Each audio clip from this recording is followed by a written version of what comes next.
Hello everyone, this is Bullfrog's Banjo and welcome back to my third video on the series of restoring Scratchmo from Daniel and the Dixie Diggers. If you're new, welcome to the channel. So basically I got this Scratchmo animatronic. He is made by Sally Corporation and he was located at the Hershey Park theme park while he was operating, which is really cool. So there's a nice little history with him.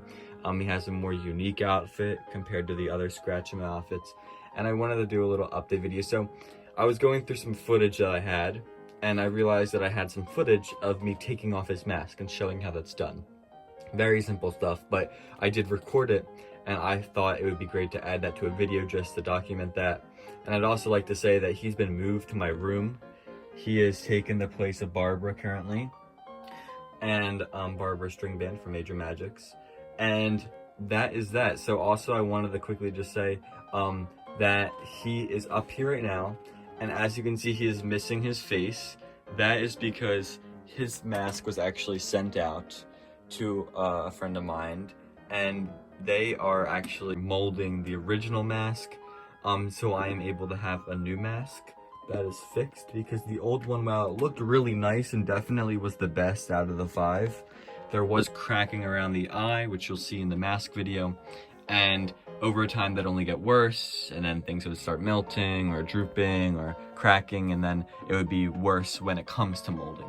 So I decided, I'm gonna send it away. It's gonna have the same fur, hopefully. It's gonna look probably pretty much the same, but it's gonna be brand new, which is nice to know. I'd also like to add that I ordered a controller specifically for Scratchmo.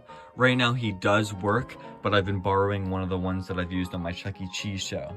So I have ordered a controller specifically for him, and that will be coming hopefully soon. And then the mask should take probably about, hopefully maybe no more than a month. But once that comes back, because it is in California right now, which is very far away, but once it comes back, I'm sure it's gonna look great. So yeah, so my plan for this video is I'm gonna add on the video of me with the mask, taking that off and showing how that's done, because it's a little different, but it's really not that hard at all. And then I'll also add a little bit of an update on the trumpet. So I guess we'll cut to that clip of me taking off the mask. Alrighty, here's a little Scratchmo update. So currently right now I have him fully set up. I got some photos, but it has come to the point where I am ready to send this mask off to get a new one molded off of this one, and then a brand new one pulled and painted to look just like this, with the same fur and everything. So it has come to that point, so I thought I might as well show a little video of how I take off the mask on this character and how basically all the Dixie Digger characters are. Now I will say the way I'm going to do it is just kind of like by pulling on the sides to get the snaps off. Depending on the quality of the latex on the character, I might not recommend it, but because of Scratchmo's face being not very like snouty, like it doesn't hang out and doesn't droop and stuff like that, it has been able to survive a good amount of time, while characters like Beauregard that had like just the snout, because of the weight of the latex and everything, it ended up drooping and ripping the snaps. So my point of it is saying you can be careful when you do it, but just be careful. Here he is. I think he looks really awesome. I love the paint style in this one. I feel like it's really just the right mix, Personally, this is my favorite style of paint job that they did on the character. You can see his mouth movement here. It's a little hard to do, but as he talks, it's hard to do it with one hand, but as he talks, his whole like cheeks move up and down, because this is all latex too, which is really nice. He kind of looks like a chipmunk or like a beaver or something, but he is a dog, and I did bend the tips of his ears to make him look more like a dog. I'll probably get that adjusted later on to look even better, but he's a fun one. I really do like him. The paint job I think is pretty good. Something to note is that his teeth are actually separate from the mold. That's due to just making sure the teeth look good every time they pull a cast, but there will be photos of his mask without teeth. They need to get glued in and molded, but you can see kind of just how it is. And then he opens his mouth like that. Yeah, well anyways, so let's get straight to taking off the mask, right? I would say you want to go to the side of the head, right? So here we are. And I'm gonna keep the costume on and everything. And actually, I'm gonna unvelcro just this top area just to give it a little bit of wiggle room. But if you'll notice around the sides of the mask there is Velcro. Now, for some reason, there is Velcro all around the side of this mask, but it doesn't pull up to the Velcro on the head, and I'm not sure why that is. And there's not really anything I can do about it. I mean, at the bottom, it does kind of reach over, but towards the sides here, and especially on this side, it is very evident that there's something going on. And there is, you know, like I said, everything is there for it. It's just kind of not adjusted right. But of course, I don't think there's really much I can do about that, and I'm not really worried about it either, because this is his more scene side, and it doesn't even look that bad compared to that side. But either way, it's fine, just something to note. But you would want to un-Velcro everything around it. So that includes down here by the neck area. The top of his head has some Velcro. And you want to make sure you go around the ears, because the ears are a part of the actual head, not the mask, all right? And now everything has been un-Velcroed from all the sides. So the next step, and I'll try to show it the best I can. Actually, I'm gonna pause it and we are gonna go to flash. All right, here we are with the flash mode now. And here you can see kind of how it is held together. So if you can see, there is a point here on this side, a point here on this side, and then there is a point towards the top of his forehead where there are snaps. And because, like I said, the quality of this mask and the snaps, I should, if I'm careful enough, be able to just pop it out. But you can see here, I will also try to clean this dried up melted latex if I can, but you can see the mask and some of the stuff here. And then there is, if you can see a little bit, there's one at the top too, so let's get that.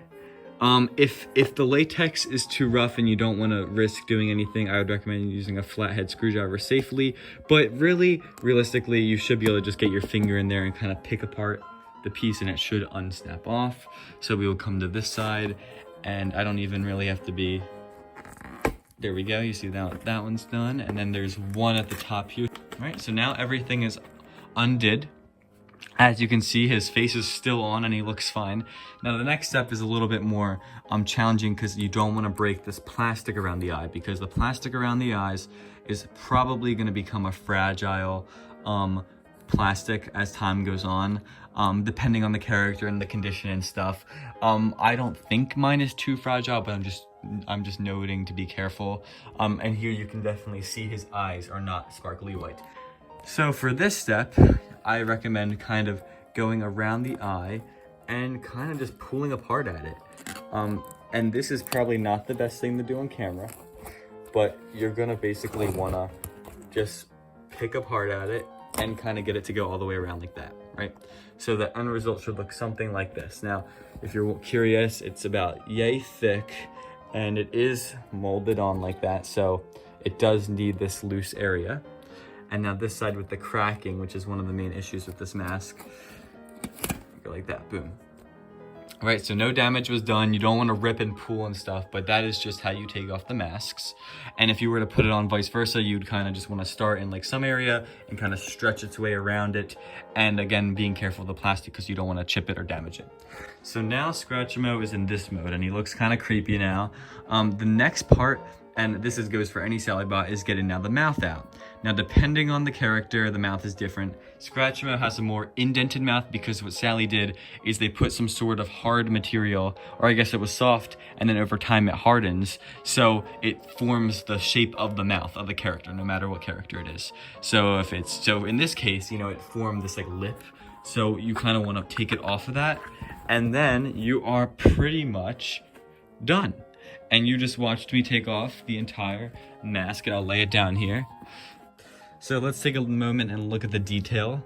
So you can see he has underneath his chin, there's no really paint or anything. And it does look like a pretty basic mask, I will say. There's obviously a good paint job. You can see from the lip, there's a little bit of shadowing and stuff, but they didn't go all out with it, you know? They didn't make super detailed rings around things. It's hard to tell if they even put any like rings around this stuff. They might have put a little bit, but over time it's faded. I can barely tell, but I do like the way this looks, and I am going to be requesting for it to look exactly how this one looks. So I know there's different styles and different paint jobs and stuff, but I am hoping to, at the end of the day, get something that looks exactly like this back, but with no rips, and that will last longer, because unfortunately, due to the age, this guy wouldn't last that much longer if I used him. It might have lasted, you know, a couple shows, maybe a year, but at the end of the day, the rips are only going to get more rippy, and over time it's just going to end up cracking. But you can kind of see some of the cracks forming from the old paint and stuff like that. So how the fur is glued on is a whole nother thing, but they pretty much have it scoped out with the mold and stuff like that, and it almost looks like they didn't even paint under the fur area. Here's his mask. It's kind of floppy right now. He does have a pretty big mask, but not as big as the other ones. Here is some documentation on the inside of the mask. So it does look like they have 3 for each side. I do not believe... Yeah, actually I do have 3 snaps on that side. So it's 3 for each side. And then you can see the little pieces of fabric that hang over with the Velcro, right? So that is that, and at the bottom it does curl up a little bit. I'm not sure if it's supposed to. It is supposed to do that. So it is supposed to curl up a little bit, and he has a little bit of a neck. And yeah, so that's really that. I think he's an awesome character, and you can see him kind of talking here. Kind of puppeteering it with my hand. But that is that for his face. I'm excited to get a new one, and hopefully it comes as soon as possible. And I'm excited to have Scratchmo back and up and working and in his full glory.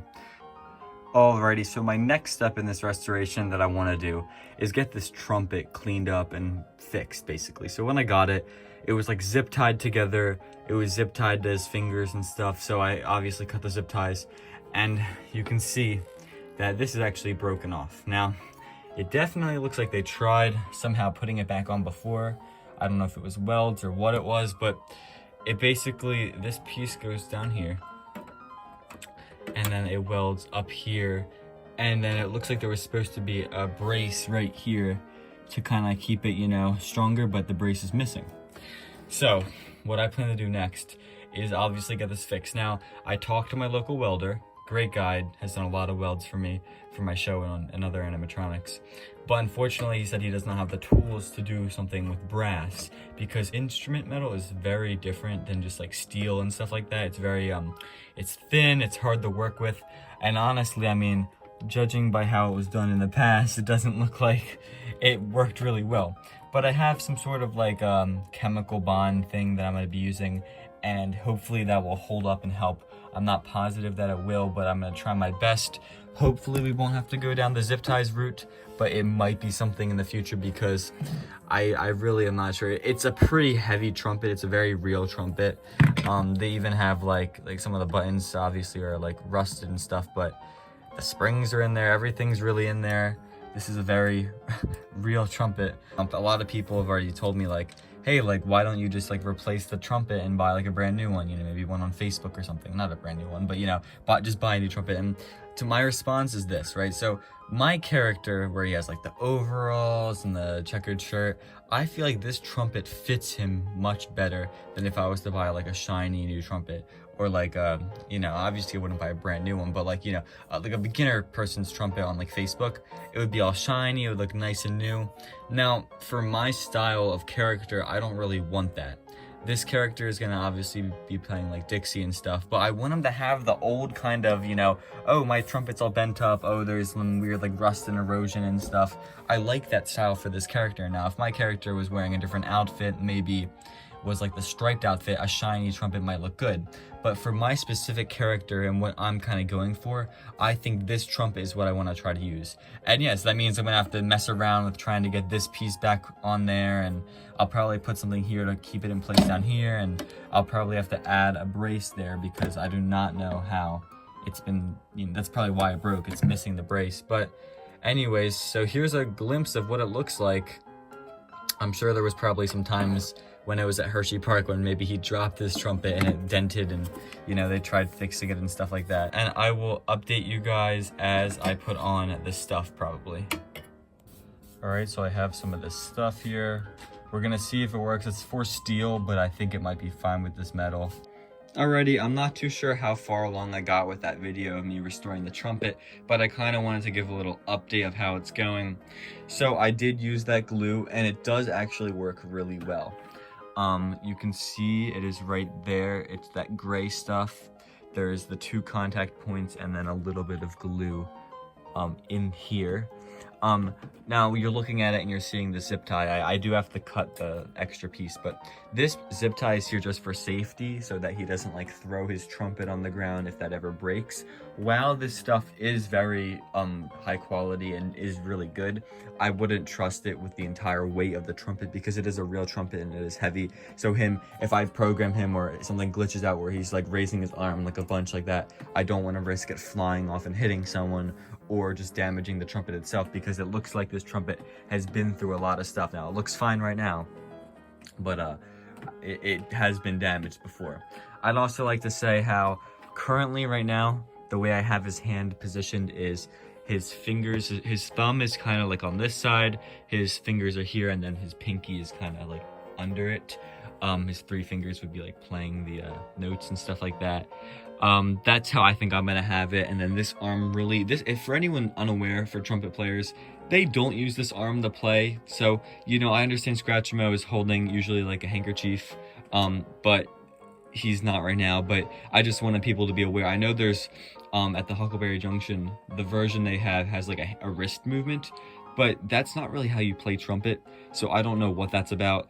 But just want to let you know, I mean, they come up at the same time. They are going to come up at the same time, but it's really just not accurate. So I have the zip tie here. Like I said, it doesn't look the prettiest, but honestly, I don't really care because it's keeping it safe, and I think that's what matters most.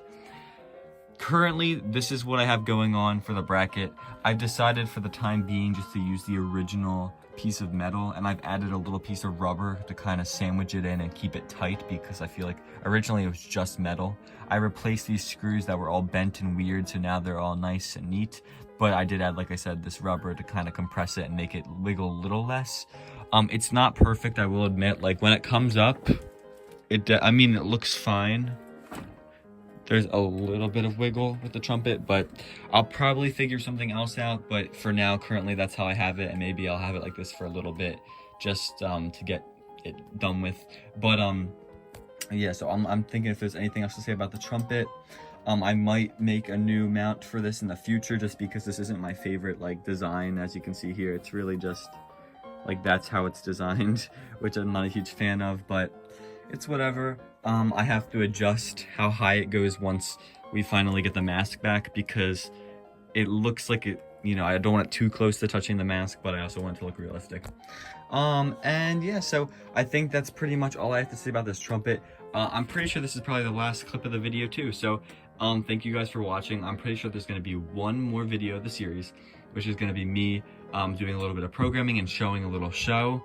And I would also like to make another in-depth video, probably not about the restoration, but just showing how he works, because there's a lot of interesting techniques that were used on the Sally bot, and I'm sure on multiple Sally bots obviously, but just the way they have certain things done on this guy is really interesting, and I think that would make for a really interesting video. So maybe we'll get to that in the future, but I'll work on that. Thank you guys for watching this video in the meantime, and stay cool.